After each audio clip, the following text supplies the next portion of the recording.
Diário do Nordeste no Enem. Apoio: Assembleia Legislativa do Ceará. Conteúdo: Ari Sá. ESAS. Realização Diário do Nordeste. Olá, amigos internautas. Eu sou o professor Lázaro, professor da disciplina de Biologia. Nós estamos aqui, estou ladeado do meu grande amigo professor Kelton, professor de Química, representando a brilhante cadeira de Química do Sistema Ari Sá, e juntamente com o Diário do Nordeste, desse projeto que revisa todas as competências e todas as habilidades, observando principalmente contextos que possam estar na sua prova que tanto se aproxima. Hoje, nosso objetivo é trabalhar o fascículo 14, fascículo este que vai abordar nas ciências da natureza as competências 7 e as competências de número 8. Vamos iniciar com o professor Kelton uma questão que ele vai abordar juntamente com vocês. Olá, caros amigos internautas, nós iremos dar início aqui ao nosso bloco de resoluções de questões e nós iremos começar resolvendo a questão 2 proposta. Essa questão é da habilidade 24, da competência 7, está na página 11 do seu material. Bem, a questão fala o seguinte: a fluorquinolona constitui uma classe de compostos, que são os antibióticos, capazes de combater diferentes tipos de bactérias. Na questão ele expõe 3 moléculas. Ele coloca a norfloxacina, a sparfloxacina e a levofloxacina, que são alguns membros da família das fluorquinolonas, beleza? Daí ele fala o seguinte: de acordo com as informações, é correto afirmar que item A, se você der uma olhadinha, fala o seguinte, que na estrutura da norfloxacina podemos encontrar os grupos funcionais amida. Se você der uma olhadinha nessa molécula, da sua esquerda para a sua direita nós temos um grupo amina, outro grupo amina, um grupo aleto, representado aí pelo flúor, temos um grupo cetona e ácido carboxílico. Logo, item A, falso. O item B fala o seguinte: a norfloxacina e a sparfloxacina apresentam grupos funcionais amina e ácido carboxílico em comum. A ideia é: podemos encontrar grupos aminas e grupos ácidos carboxílicos nesses compostos? Se você olhar as estruturas dos 2 compostos citados no item, podemos encontrar sim grupos amina, representado aí por nitrogênio ou NH, e grupos ácidos carboxílicos são o C-OH da carboxila. Então, item B, item correto. Professor, mas por que o item C estaria falso? Quando ele fala assim: a sparfloxacina apresenta cadeia saturada. Gente, sabemos que cadeias saturadas são cadeias que apresentam apenas ligações simples. Se temos ligações duplas entre carbonos, essa cadeia é insaturada. Então, item C, falso. Item D, a norfloxacina e a levofloxacina apresentam um grupo funcional éter. Nós sabemos que a prova do Enem adora cobrar esse tipo de raciocínio simples de química orgânica. Grupo funcional éter, oxigênio entre carbonos, nós não encontramos nessa molécula. E o item E é falso porque ele fala o seguinte, que a levofloxacina não apresenta anel aromático. Como você pode observar, o segundo anel da sua esquerda para a sua direita, nós temos um anel benzênico que caracteriza um anel aromático. Então, item E é falso. Então, confirmando, questão 2, competência 7, habilidade 24, item correto, item B. Iremos dar continuidade com o professor Lázaro Henrique, resolvendo uma questão de biologia. Ok, depois dessa fantástica aula do professor Kelton, nós podemos agora continuar o nosso trabalho resolvendo mais uma questão. A questão que nós vamos trabalhar, ela se encontra no seu fascículo, na página 14. É uma questão proposta. Recentemente nós tivemos os Jogos Olímpicos de Londres, daí porque é uma questão do cotidiano, bastante atual, que nós podemos abordar um importante assunto da biologia. A questão 10 da página 14, ela traz o seguinte: César Cielo Filho, o maior nadador brasileiro, não confirmou o seu favoritismo e acabou não repetindo Pequim 2008, mas conseguiu o seu 3º pódio olímpico nesta sexta-feira em Londres, ao ficar com o bronze nos 50 metros nado livre, marcando 21 segundos 59 milésimos. Abatido Cielo confessou que o cansaço acumulado em 4 dias consecutivos de provas, entre eliminatórias, semifinais e as próprias finais, foi o seu maior inimigo em Londres. Foi justamente por causa desse desgaste que o nadador revelou sua dúvida em relação à disputa dos 100 metros livres no futuro, o que pode abrir caminho para que ele abandone essa prova e acabe se concentrando apenas nos 50 metros. Admitindo que as provas disputadas pelo nadador brasileiro são de curta distância e que as suas fibras musculares encontram-se adaptadas a esse tipo de competição, podemos concluir que o cansaço muscular é... Bom, nós podemos observar que um atleta, para que ele possa executar seus movimentos de contração muscular, ele necessita certamente de uma fonte de energia. Essa fonte de energia, principalmente, é o ATP. Mas aí você me pergunta, caríssimo aluno, de onde provém esse ATP? Esse ATP ele pode ser obtido a partir de eventos aeróbios e a partir de eventos anaeróbios. Se o ATP vier de um evento aeróbio, ele vem da respiração celular. Se ele vier de um evento anaeróbio, ele vem de um processo de fermentação, que no caso dos músculos, esse mecanismo de fermentação é a fermentação lática.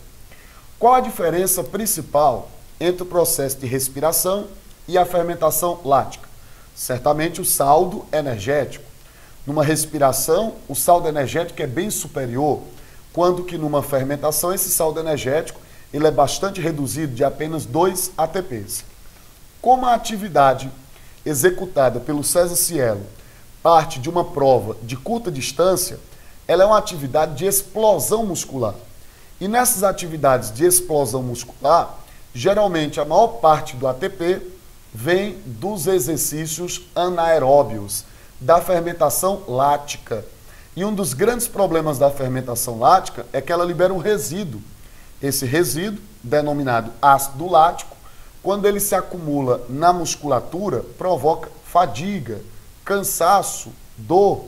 Então, na verdade, o que o César Cielo reclamou é de que as sequentes provas disputadas de curta distância, de explosão muscular, tenha provocado o acúmulo de ácido lático e ele acabou tendo pouco tempo para regenerar o músculo, para soltar esse ácido lático, resultando no cansaço e na fadiga, que, segundo o mesmo, foi o que teria justificado o seu resultado insatisfatório. Lendo as alternativas, nós podemos observar, no item A, diz assim: é admissível esse cansaço muscular, pois a maior parte do ATP para a contração muscular resulta da fermentação lática, resultando em acúmulo de lactato nos músculos. Coerente demais, inclusive coerente com o discurso que nós acabamos de explicar para vocês.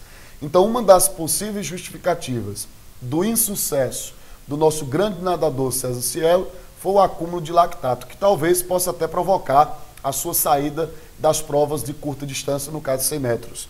Os itens B diz que é admissível a situação, pois o desgaste provocado em 4 dias seguidos de competição provoca a diminuição dos níveis de potássio nos músculos. Essa não é a justificativa, essa não seria uma alternativa que justifica a resposta. C, é inadmissível. Nós já sabemos que é admissível o cansaço. Se o cansaço é admissível, os itens C e D se tornam incoerentes. O item E diz que é admissível, pois apesar de um atleta ser bem condicionado e bem preparado, as baixas temperaturas das piscinas em Londres teriam comprometido o desempenho muscular do atleta. Esse certamente também não é um item coerente. Então, a 10ª questão proposta do seu fascículo da página 14, nós temos como resposta o item A de aprovação. Bem, Lázaro, muito bem. Lázaro, vou lhe dizer um negócio. Se essa questão caísse na prova, se eu fosse fazer, acertaria com certeza, viu? Oh, rapaz, tranquilo demais. Gente, questão 3, tá? Proposta, habilidade 24, competência 7, na página 11.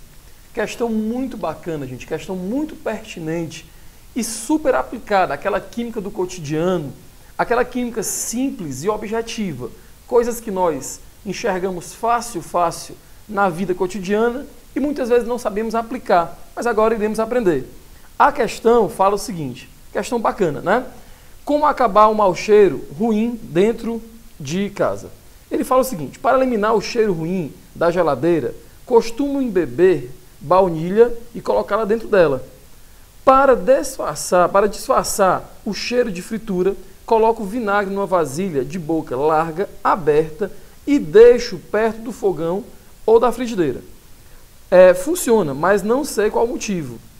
Outro truque eficaz é no momento da fritura, ferver casca de laranja de fogo baixo e deixá-la próxima à frigideira. Isso são observações da nobre apresentadora Ana Maria Braga, né? Coisas que ela faz no cotidiano e que dá certo, mas ela não consegue justificar. Então é o seguinte: o ato de colocar vinagre ou casca de laranja próximo à frigideira, algodão embebido com baunilha ou até mesmo carvão no interior da geladeira é muito conhecido e muito útil. A questão aqui fala o seguinte: nós iremos ajudar a nobre apresentadora a entender por qual motivo as técnicas que ela aplica na cozinha funcionam. Bem, o modelo se adequa demais ao que nós estamos enxergando e que nós estamos observando nas provas do Enem.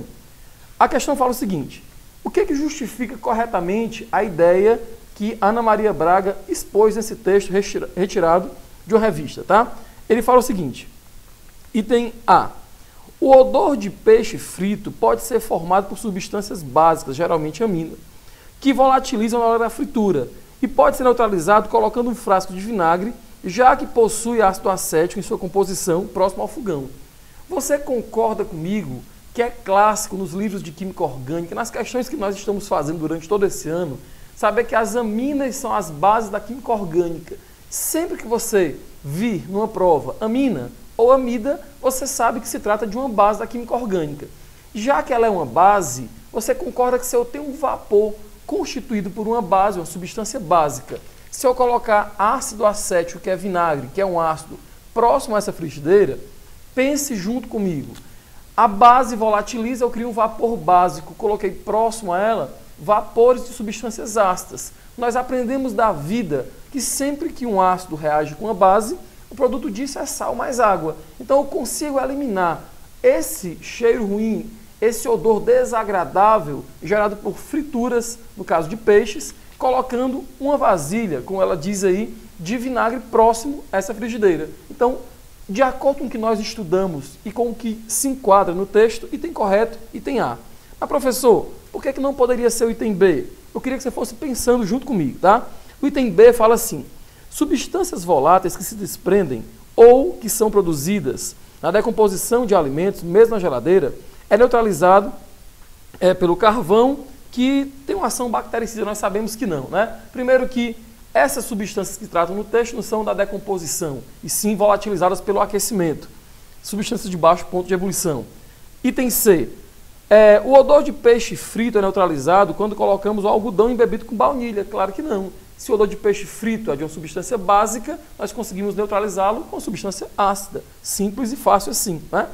Item correto, item A, mas continuando aqui nas correções, item D de dado fala o seguinte: fritura, o odor de peixe proveniente da fritura é sempre formado por compostos de enxofre. Vimos que é falso. O odor de peixe é formado por derivados de nitrogênio, de grupos amina, tá? Então, item falso. Precisa nem ler, nós já vimos o erro do item. E o item é substâncias voláteis que se desprendem ou que são produzidas na decomposição de alimentos, mesmo na geladeira. Novamente, o item comete o mesmo erro, né? As substâncias voláteis são as que volatilizam, de acordo com o texto, durante o aquecimento e não por decomposição. Então, confirmando, item correto, questão 3 da página 11, questão 3 proposta, item A. Ok, grande Kelton. Aliás, vou dar essa dica lá em casa, viu? Quer dizer que se colocar aí, olha, o vinagre, o ácido acético, volatiliza, papai, perfeita, haja vinagre, viu, amigo? Pronto. Perfeito, vamos lá, vamos resolver mais uma questão do nosso material. Agora na página 15, a questão diz assim: a história do jazz e do rock está repleta de casos de artistas que largaram as drogas pesadas e o álcool em doses pantagruélicas, mas se disseram incapazes de abandonar o cigarro. Agora surge um caminho promissor, uma vacina. À base de nanopartículas que imitam características de um micro-organismo, ela estimula o corpo a criar anticorpos e estes se grudam às moléculas de nicotina, de modo que o conjunto fica muito grande para passar pela chamada barreira sangue-cérebro, que é a chamada barreira hematoencefálica. Se a nicotina não chega ao cérebro, não há prazer. Sem prazer, dizem os pesquisadores, a chance de largar o vício é maior. Isso é um texto extraído de uma das revistas mais citadas no Exame Nacional do Ensino Médio, que é a Ciência Hoje, no número 293, volume 49. A questão diz assim, a partir do texto, podemos inferir que, item A, o vício do tabagismo está indiretamente relacionado aos níveis e receptores de nicotina. Claro que, pessoal, está falso. Está diretamente relacionado. Vamos entender uma coisa. A nicotina é um tipo de substância que ela atua exatamente no teu sistema nervoso. Aí você diz, mas Lázaro, em que região do sistema nervoso?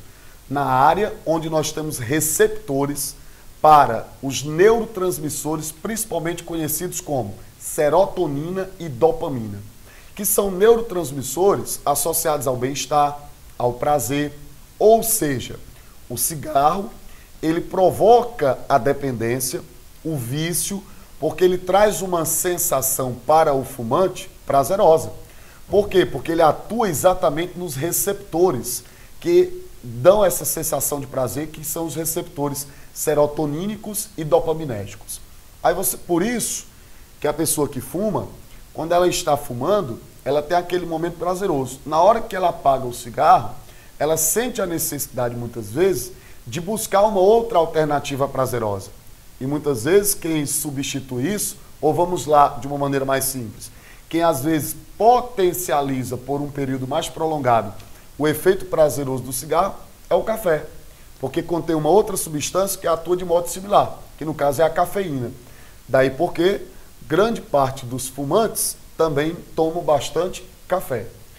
Hoje, uma das maiores dificuldades de se largar o vício, né, do cigarro, da dependência do tabagismo, é essa sensação prazerosa que o usuário tem. Então, segundo essa pesquisa, os trabalhos têm um caminho. A capacidade que o corpo tem de produzir um determinado anticorpo que, ao se grudar a molécula de nicotina, não permite mais o seu efeito. Se a nicotina não causa mais o efeito, o cigarro vai deixar de ser para o fumante algo que, gente, prazeroso. No momento que ele deixa de ser prazeroso, talvez seja mais fácil que a medicina, de maneira terapêutica, auxilie as pessoas a abandonar o seu vício. Mas o item A está errado porque ele diz que o vício está indiretamente relacionado aos níveis de receptor de nicotina. Indiretamente não, está diretamente relacionado. B, a vacina à base de nanopartículas aumenta os níveis de receptor de serotonina. Não, ela não aumenta os níveis de receptores. Ela induz o corpo a produzir o quê? Anticorpos que, ao se ligar à nicotina, impede o seu efeito, impede a sua relação. Então, o motivo não é esse. Também incoerente o B de bola. C, a dependência do cigarro é desencadeada pelo uso de drogas pesadas e álcool em doses pantagruélicas. De forma alguma. A dependência do cigarro não está associada ao uso de outras drogas, mas sim ao consumo dele próprio, por conta da nicotina e o seu efeito prazeroso nas regiões de receptores de serotonina. D. Os anticorpos que se grudam às moléculas de nicotina impedem sua ação nos centros de prazer, levando ao efeito depressor. Corretíssimo. Se leva o indivíduo a não ter a sensação de prazer, causa o efeito depressor. Daí, fumar para esta pessoa não vai ser mais tão agradável. E aí seria mais fácil abandonar o vício. Então, é coerente, é verdadeiro, é elucidativo o item D da questão 14. E o item E, uma dieta pobre em gordura e ingestão rara de álcool nos previne da dependência química do cigarro. Não, claro que a prevenção da dependência do cigarro não está associado ao consumo de bebida alcoólica. Ali vale até um aspecto interessante. O álcool e o cigarro, eles têm efeitos antagônicos, hein? O álcool ele é função depressora, enquanto o cigarro é função quê? Estimulante. Daí porque muitas pessoas só fumam quando quê? Bebem. Para tentar compensar o efeito depressor do álcool, o cigarro vem como quê? Estimulante. Mas se tornam perigosos, às vezes, o uso de determinadas drogas de efeitos antagônicos. Incoerentes, portanto, estão os itens A, B, C e E, verdadeiro apenas o item D de dado.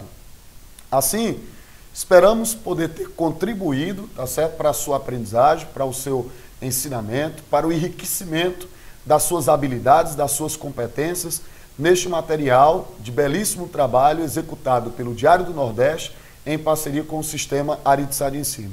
Fico muito honrado e feliz de fazer parte desse projeto e de estar hoje margeado desse grande professor competente e amigo, professor Kelton Watson. Bem, Lázaro, como o Lázaro falou, para nós professores aqui do Colégio Aritsá, na realidade é um prazer estar contribuindo com sua aprovação, contribuindo para esse conhecimento à parte, esse conhecimento refinado de conteúdos que focam bem no Enem e que lhe levam sempre no caminho muito objetivo da sua aprovação. Tudo de bom, foi um prazer estar com vocês e até a próxima. Diário do Nordeste no Enem. Apoio: Assembleia Legislativa do Ceará. Conteúdo: Aritsá. ESAS. Realização Diário do Nordeste.